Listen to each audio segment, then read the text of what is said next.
Hey YouTube, so in today's episode I'm going to be talking about a knife that I just bought. So this knife is made by the Ontario Knife Company and it is based in New York. And so this knife, if you ever do a little bit of a research or a search about this brand, this knife is pretty popular.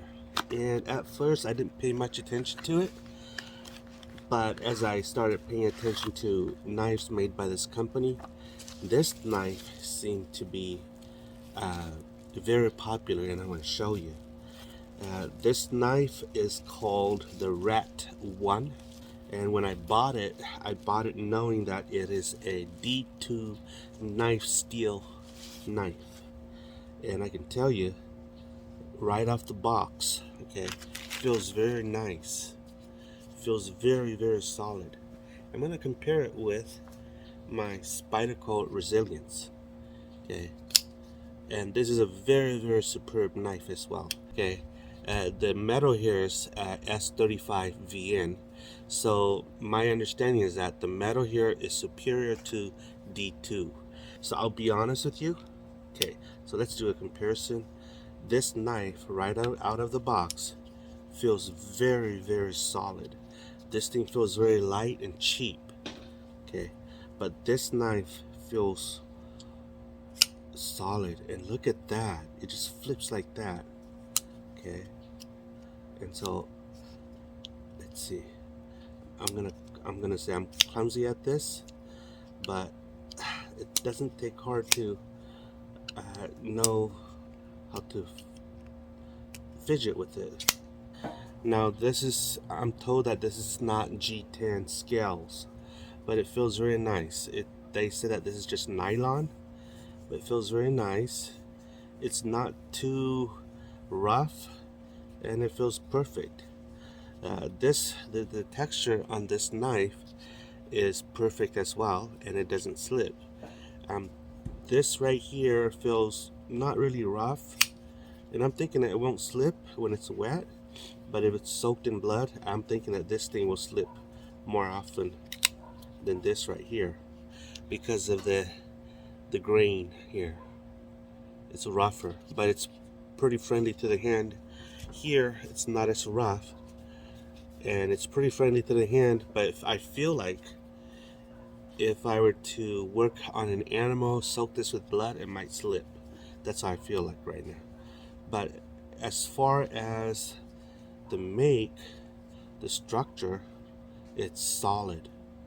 There's no blade movement back and forth, side to side. And this is the Model 1, the Ontario Rat Model 1 D2 steel. Okay, made in Taiwan. So I'll be honest with you, the liner lock here, okay, this is just my bias, okay, I'm comparing the liner lock. Okay, I feel like the liner lock here is too it's too deep down. Okay, it doesn't come up all the way, and yeah, it's a little bit too far down, so with me I have to dig down deep to unlock the liner lock with my thumb. Okay, yeah. So you have to literally want to manually manipulate the liner lock to unlock it. Okay. Whereas this one right here, it's way up here, and it's really easy to hold to unlock. Okay. So I guess it's because I've been carrying this for over a month and a half or 2 months. Believe it or not, this is a new one. Okay, from the one that I reviewed in the past. What happened was I went to Minnesota. I took the one that I recently reviewed to Minnesota. My brother saw it. My younger brother loved it so much, I gave it to him. And then as soon as I gave it to him, I go, you know, I really miss that knife. I bought another one. So this is actually a new one. I've been abusing it for about a month now, and I've already resharpened it once. Okay. So let's talk about this one right here. Okay, sharpness. Okay, it's not here splitting sharp, but I bet I can make it sharper. Some knives, when they come from the factory, It is what it is. Let's see if it'll cut this. Ooh, that's pretty sharp. This one, I've been abusing it. Nope, it's not razor sharp. I'm gonna have to resharpen this. But look at this. Ooh, it's pretty sharp. These are Amazon plastic bags. So anywho, yeah, that's pretty sharp. Or this thing is about 36 bucks, brand new, and it feels, the quality of this thing feels like a $107 Spyderco knife.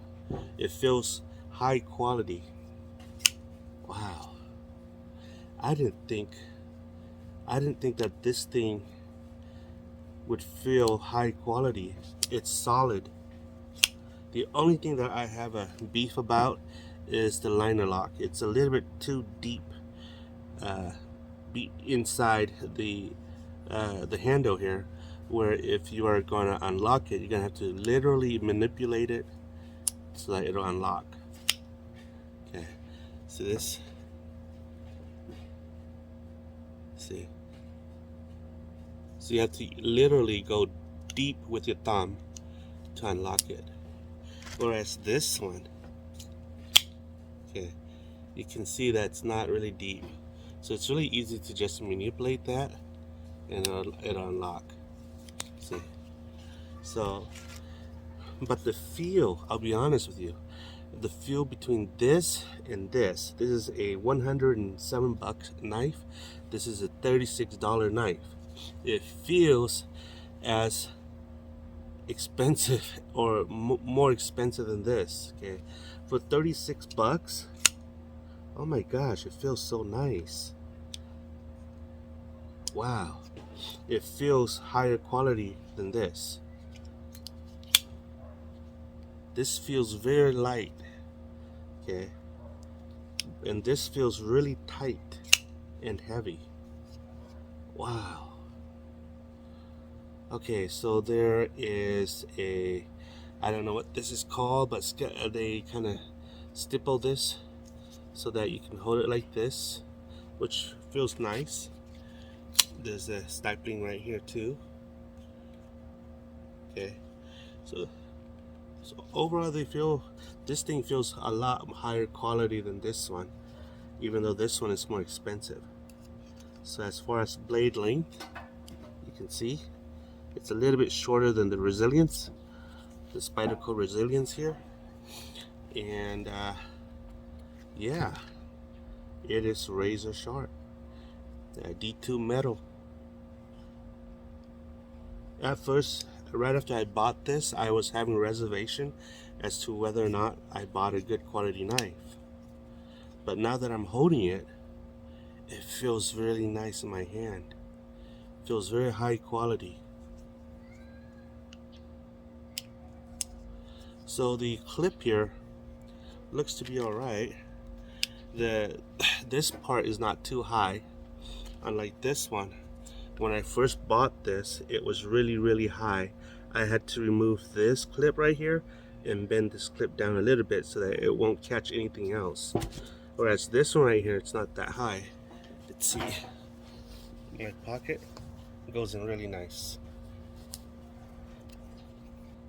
There, little flip that I'm doing.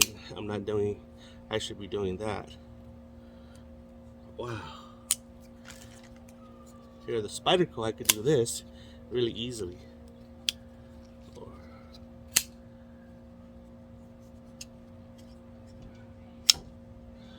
Wow. So what I'm going to do, guys, I'm going to carry this for the next month, and I will make a final review. Let me know what your thoughts are.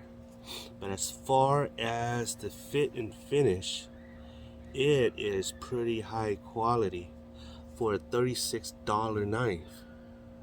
Can you believe that? It feels as high quality as a Spyderco Resilience.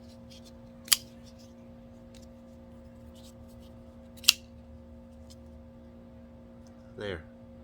Let me know what your thoughts are.